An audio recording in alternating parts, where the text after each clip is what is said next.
Welcome to Navigating the Customer Experience. Want to improve your organization's customer service? Looking for insider tips to knock your customer socks off? Then you're in the right place. Here's your host, Yannick Grant. Welcome to Navigating the Customer Experience. On today's episode, our guest is Jonathan Byrnes. Jonathan is a founding partner and chairman of Profitability, a highly successful MIT spin-off SaaS software company that helps organizations increase profits by 10 to 30% using its profitability analytics and management process. A widely followed thought leader on profitable growth and innovative customer-supplier relationships, Byrnes is a frequent speaker and writer who has advised over 100 companies and institutions. He earned a doctorate from Harvard and has been a senior lecturer at MIT for 30 years. In addition to his popular HBS column, The Bottom Line, he is the author of Islands of Profit in a Sea of Red Ink, an incorporated best book for business owners. So without further delay, sit back, relax, plug your earphones in, and let's jump right into this conversation with Jonathan. Welcome, Jonathan. Well, thank you very much. It's very nice to talk to you. And thank you very much to everybody listening in. I really appreciate your time and interest. All right, Jonathan, could you start off by telling us a little bit about your journey? I know it's a long journey because you've been in the game for quite a bit of time, but just to share with our listeners so they can get to understand and know you better in your own words, how it is that you got to where you are today. Sure, very happy to do that. I went to business school and I actually enjoyed academic business quite a lot. So instead of taking a typical job, I was at Columbia in New York. Instead of taking a typical job on Wall Street or in a consulting company, I decided to get a doctorate. So I got up to Boston. I'm from New England, so I was happy to get back to Boston. And I went to Harvard, spent 6 years there and got a doctorate from Harvard Business School.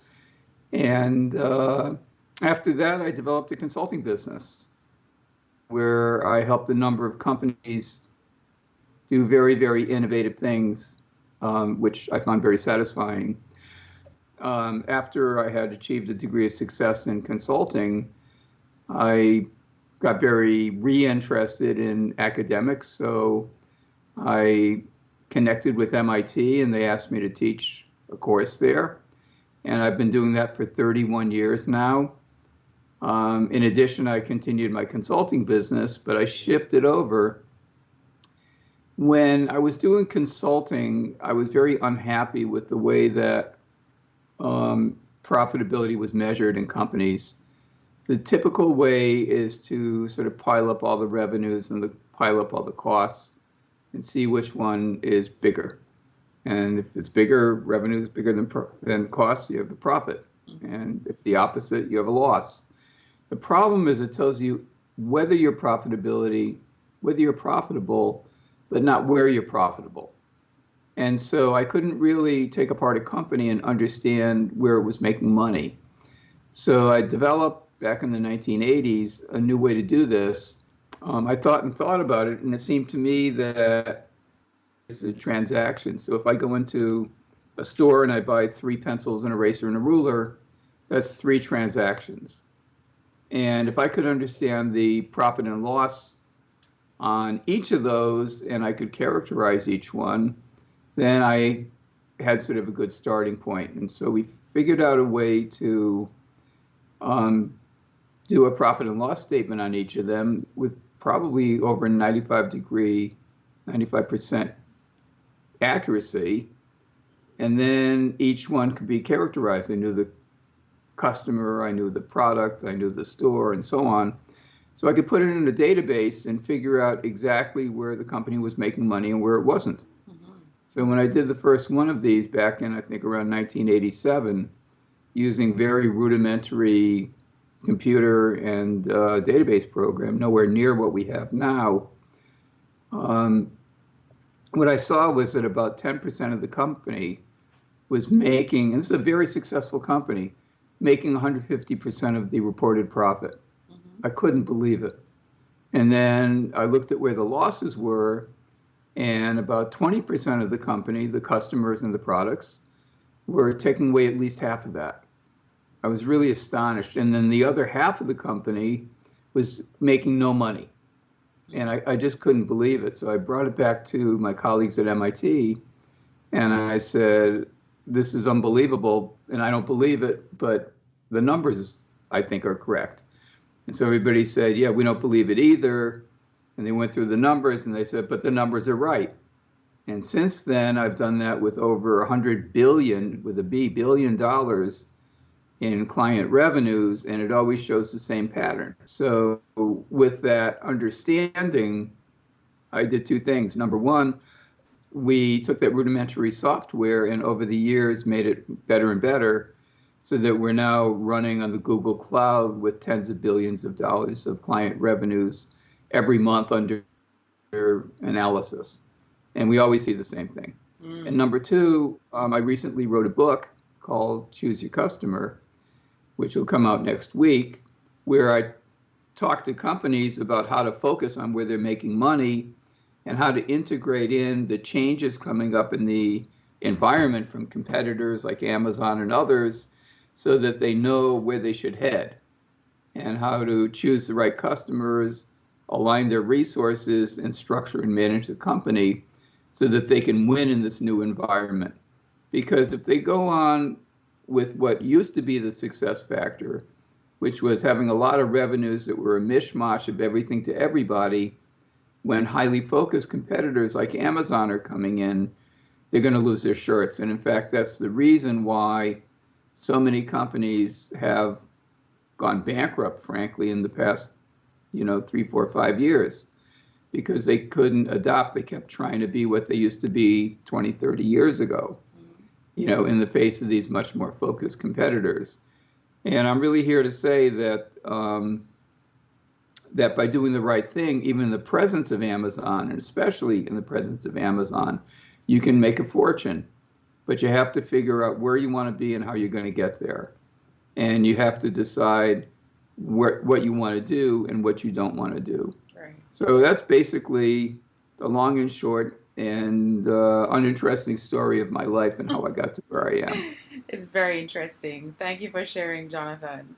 All right, so I'm so happy that you mentioned in your introduction that you wrote a book that's going to be released next week. Choose Your Customer, How to Compete Against Digital Giants and Thrive. So, of course, that was one of the things that piqued my interest, why I was so intrigued to have you on our show. Because as you can tell, we focus on how can we help managers, leaders, business owners, in all different types of businesses across the world, navigate through their customer experience. And so I wanted you to share with us maybe one or two things that you may have touched on in your book. I know it's not released yet, but you could probably give us a little teaser of what are some things that, based on your research and your experience, that your potential readers could look forward to if they should purchase this book, that will help them to be able to navigate best through their customer experience, especially during this time that the world is going through a global pandemic. Yes. Well, I'm going to separate out for the first bit about the pandemic, because that too will pass, although I think with more difficulty than people think. But over the longer term, a lot of people ask me, how can I compete with Amazon? And my answer is, don't. If you try to be like Amazon, Amazon will run you over. Mm-hmm. However, what's really important, and this is really the most important thing, is that you can be like Amazon. You can't compete with Amazon where they are, but you can do what they did. And what they did is very interesting. In the old days, say in the 1980s or so, you had companies that had a broad range of customers. The example I would give is that in my hometown of Hartford, Connecticut, we had a big department store called G. Fox. And everybody went there for everything from shoes to jackets to skis, on and on and on. They had everything. And they served everybody. The problem is that they focused on their big customers and their expensive products. So it was easy to recognize and deal with big customers, but they had thousands of small customers especially an industrial distributor, for example, and they just didn't know how to get to them. When the internet came along, Amazon, Jeff Bezos, and Jeff Wilke, who's a former student of ours, figured out that using the internet, they could get to customers all over the country. And they could do it actually from one central location in Seattle. And so they started doing this with books and then moved into some other products.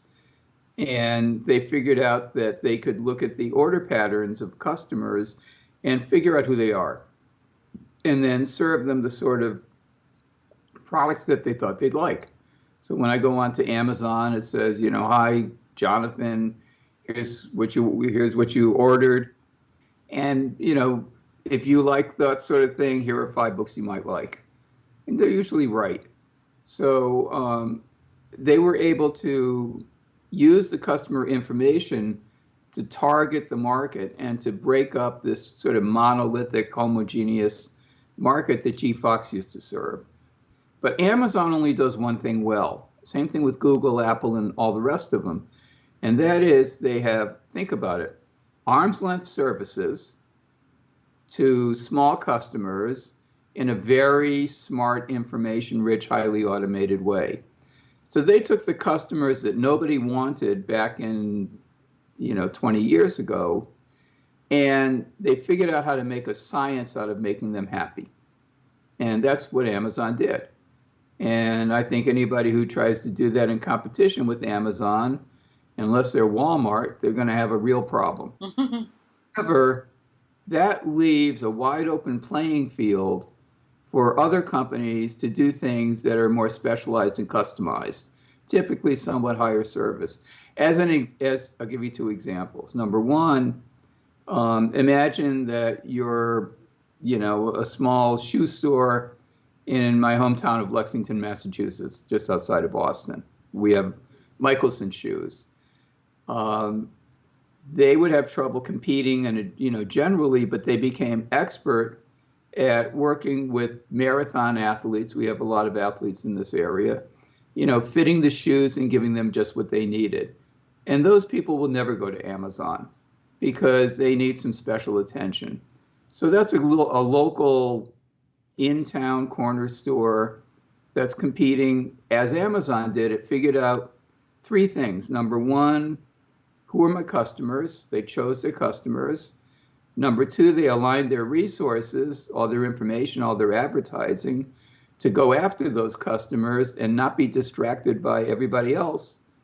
And number 3, they manage actually at this point a chain of stores where they're able to go after individual markets. In some markets it's swimmers, in others it's runners, and they're experts in doing incredibly well. A second area is a great big, enormous area in healthcare that's just really developing called telemedicine. And that is that when you're in your home, you can have sensors on your body, and your iPhone can be transmitting information to a doctor saying, what's your pulse, what's your this, what's your that.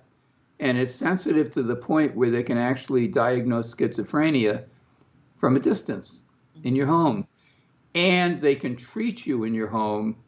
So if you have, let's say, kidney stones, there's a small ultrasonic, because it's ultrasound, unit that you can put in your home and press against your stomach. It'll break up your kidney stones. Mm-hmm. And so more and more medicine is being transferred from the home, from the hospital to the home. And the other companion thing is called wellness management, something like what Weight Watchers does. But as an example, I did a session in Florida. This may hit close to home for you in Jamaica. Mm-hmm. So I did a session in Fort Myers, Florida for hospital CEOs. And the head of the Mayo Clinic in Naples, Florida, that's down in the southwest portion, gave the companion talk.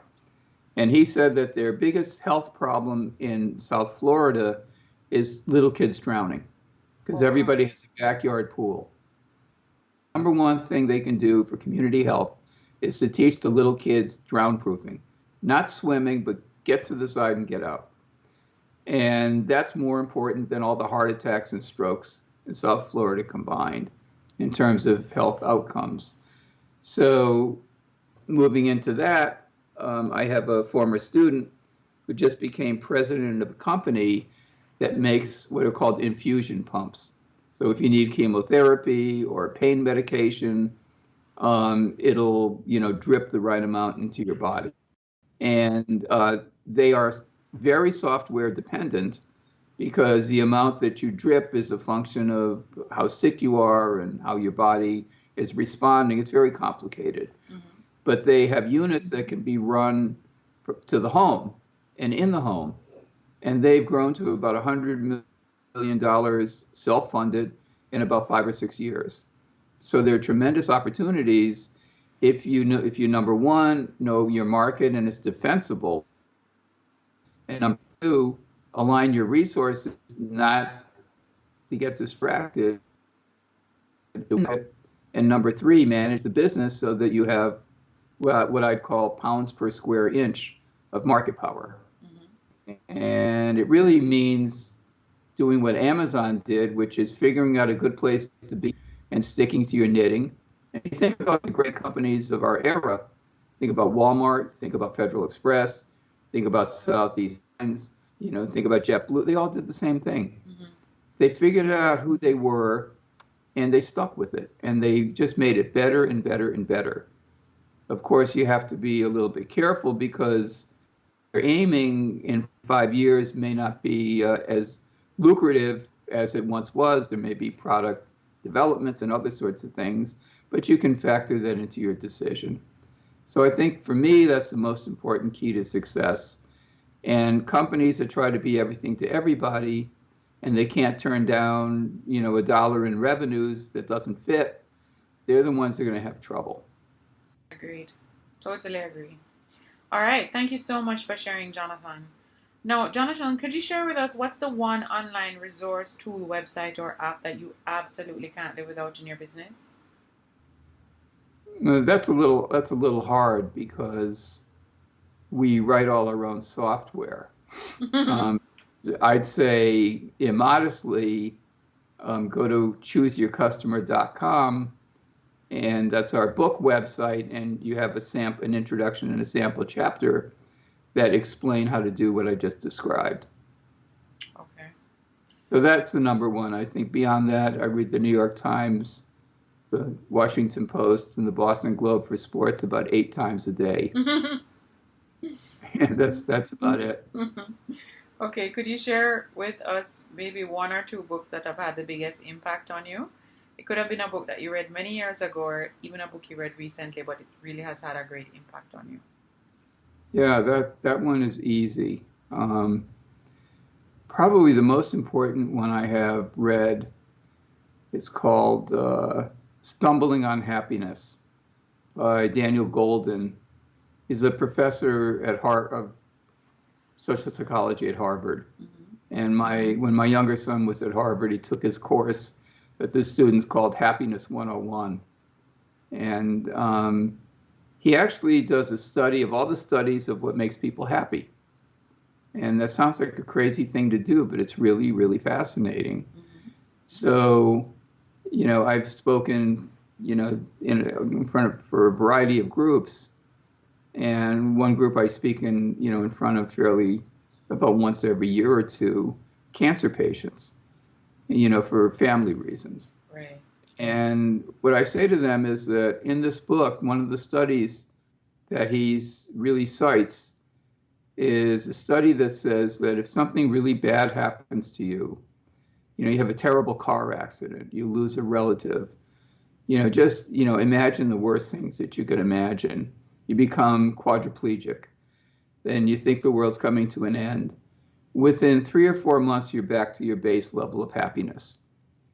And that really is powerful because it sort of says that, everybody goes through episodes and they get all down about it, as they should.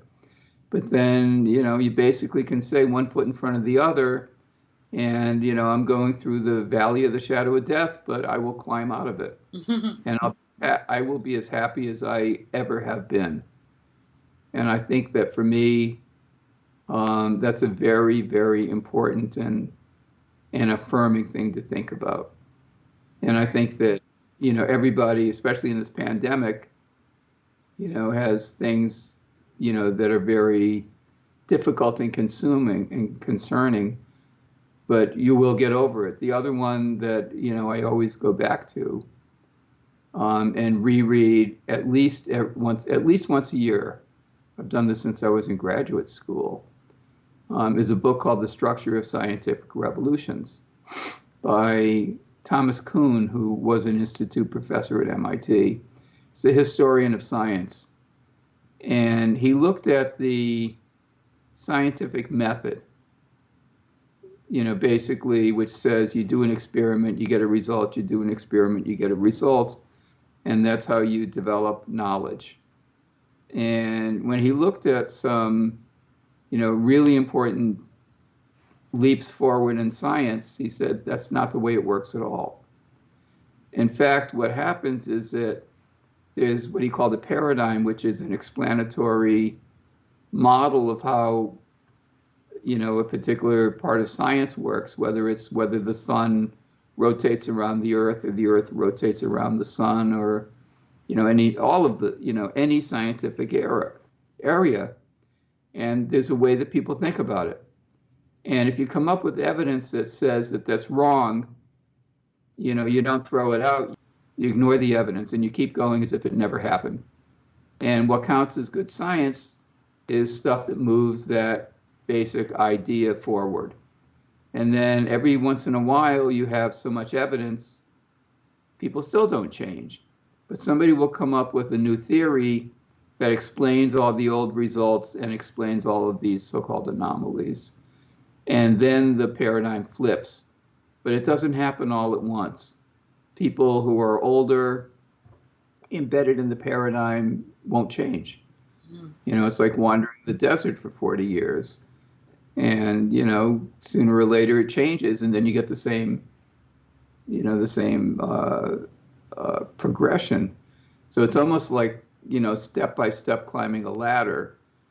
And what's really important about that is that that's the way the businesses change. That's the way that people think about things.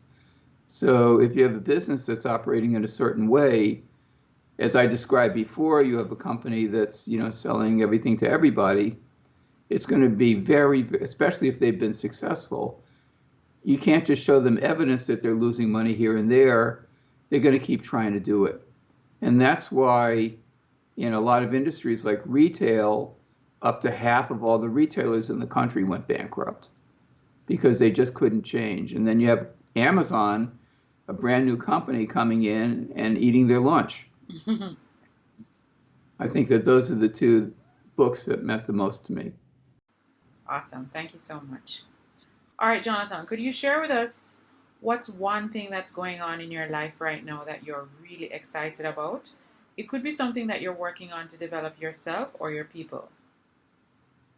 Well, I think bringing this book out. The difficulty of this book is that it's paradigm changing. In the Kuhn sense, it's basically saying, if you try to do business in the old way, and that's the way the business is taught in most business schools to this day, in marketing, you want to maximize revenues. Well, wrong. Half of those revenues are probably unprofitable. You want to maximize profits, but you need a different way to measure it and a different way to go after customers and a different way to satisfy them. And the challenge is getting the word out to, through the teaching and the book, to try to change the way the business is done so that it's much more effective and better. And as a professional business educator with, a lot of decades of experience, having business work right is the best way to do it. And by the way, for our country and, for society at large, if half of all of business is losing money, that's an unbelievable waste of resources. And we have too many people who are underserved and poor and, needy, who need those resources. So it's not only a question of making more money, it's really a question of getting more good products to more people who really need it. Yeah. How can we help more people that really need it? Good.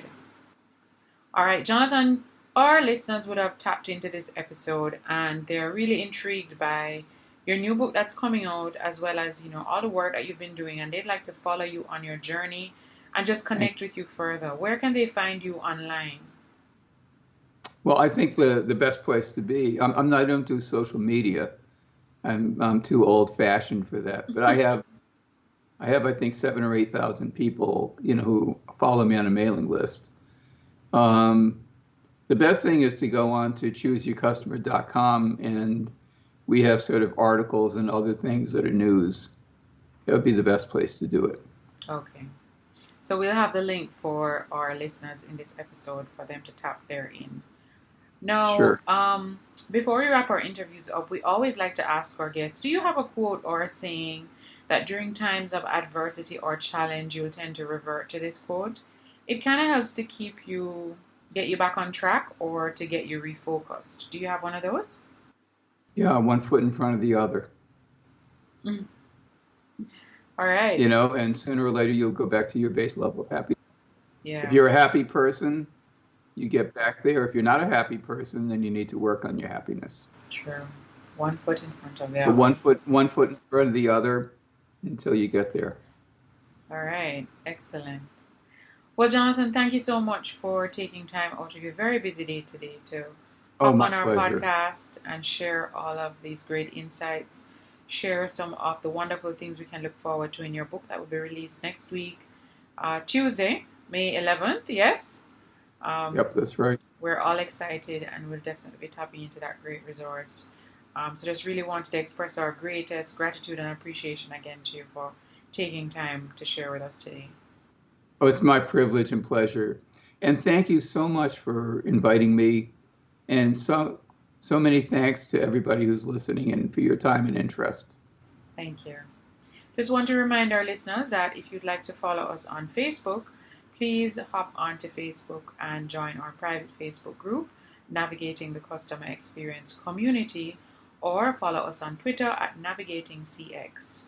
Until next time, I'm your host, Yannick Grant. We also have a new book available on Amazon, The ABCs of a Fantastic Customer Experience. It's available in ebook and paperback.